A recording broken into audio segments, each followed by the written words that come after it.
Bizarre facts about famous songs you never knew. Number 5.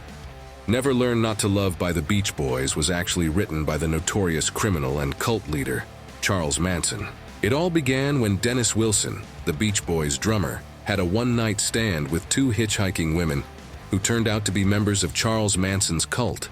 Manson caught wind of the story and, seeing an opportunity to hit the big time with his music career, befriended Wilson and even presented him with a song titled "Cease to Exist."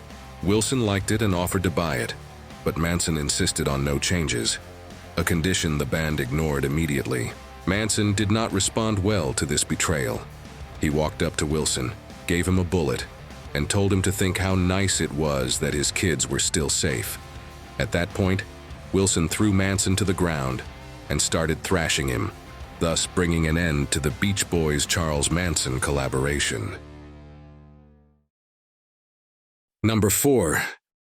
Deep Purple's iconic song "Smoke on the Water" was born from a real-life incident. In 1971, the band went to Switzerland to record an upcoming album at Montreux Casino. But before they could begin, there was a Frank Zappa concert taking place, which they attended. It was at the concert that some idiot fan fired a flare gun at the casino's ceiling, setting the casino on fire and burning it down to the ground. The smoke from the fire billowing over the water of Lake Geneva inspired the song's title. The band didn't want to use it at first because they didn't want people thinking it was a drug song. Then guitarist, Richie, suddenly came up with the now famous and notorious riff, and things fell into place. As for Frank Zappa, he lost all of his equipment in the fire and broke his leg 2 days later, when a fan tore him from the stage. Number 3.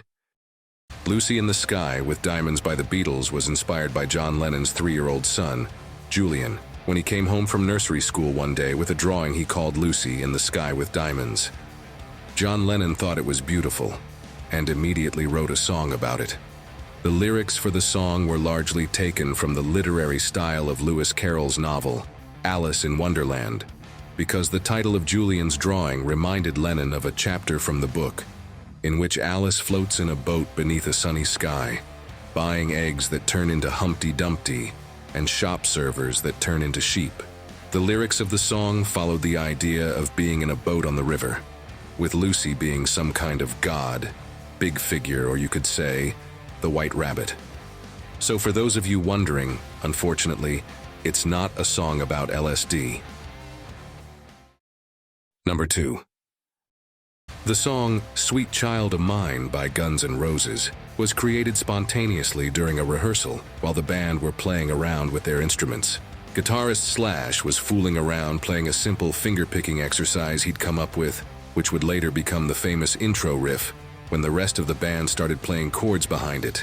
Little did they know Axl Rose was listening from his bedroom upstairs and started humming a melody to it. Axl had recently been working on a poem dedicated to his then-partner, Erin Everly, daughter of one of the Everly brothers, which came to mind, so he started singing the words over the music. As for the "Where Do We Go Now" line, this came from Rose being unsure of a direction for the song and repeatedly singing it at a demo session. The song went on to be a #1 hit. As for Axl and Erin's relationship, well, that became a hit for other reasons. And finally, number 1. There is a long contested history between John Lennon and Paul McCartney about what the song title "Ticket to Ride" was actually referring to. According to Paul McCartney, the ticket in question is just that: a railway ticket to a seaside town on the northeastern coast of the Isle of Wight called Ryde, where McCartney's cousin once owned a pub.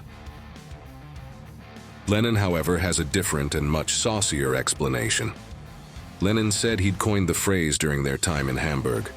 The girls who worked the city streets there had to have a clean bill of health, and so the medical authorities would give them a card saying that they didn't have a dose of anything. Lennon jokingly called these cards their "Ticket to Ride." Which explanation do you believe? Let's see what the comments say.